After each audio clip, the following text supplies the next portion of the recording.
Solangi welfare organisation Pakistan के chairman मोहतरम इरफान अली सोलंगी साहब Bilawal house नौंदरो लालकाने में मोहतरमा फरियाल टालपुर साहिबा वट पाकिस्तान पीपल्स पार्टी जिले दादू के सदर MNA मोहतरम रफीक जमाली साहब, पीपल्स पार्टी जिले दादू के जनरल सेक्रेटरी मोहतरम दस्तगीर गोरड़ साहब, पीपल्स पार्टी जिले दादू अगवान शहीद दोद सूमरो वेलफेयर ऑर्गेनाइजेशन पाकिस्तान के chairman Ali Mohammad Soomro, Peoples Party तलका दादू रईस बाबन पावर, दादू पीपल्स पार्टी के वर्करन वेझन अजीजन साथियन सां गॾु पाकिस्तान पीपल्स पार्टी में शमूलियत जो ऐलान करे छॾियो।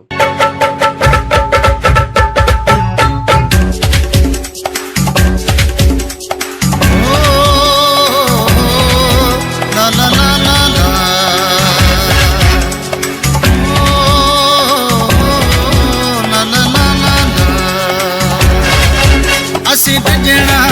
नाहियूं कायर भली गोलियूं करियो फायर सिंध जा शेर जाॻिया अथई सोलंगी दलेर जाॻिया अथई सिंध जा शेर जाॻिया अथई सोलंगी दलेर जाॻिया अथई।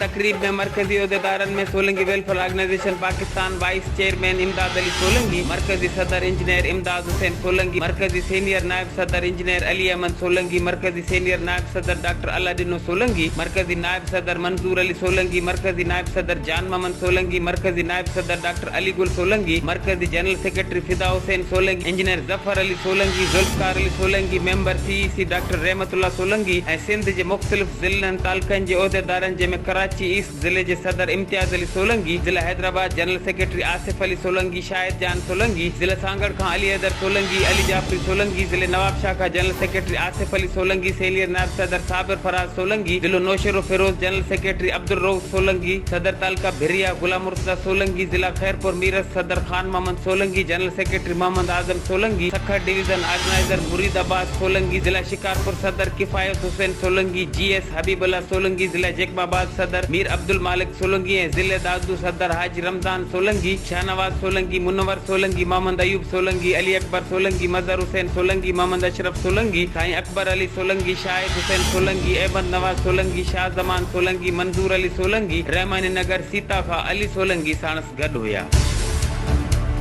HRJDA न्यूज़ 3 वक्त ताईं बस एतिरो ई। वधीक ख़बरनि ऐं अपडेट्स लाइ ॾिसंदा रहो HRJDA न्यूज़।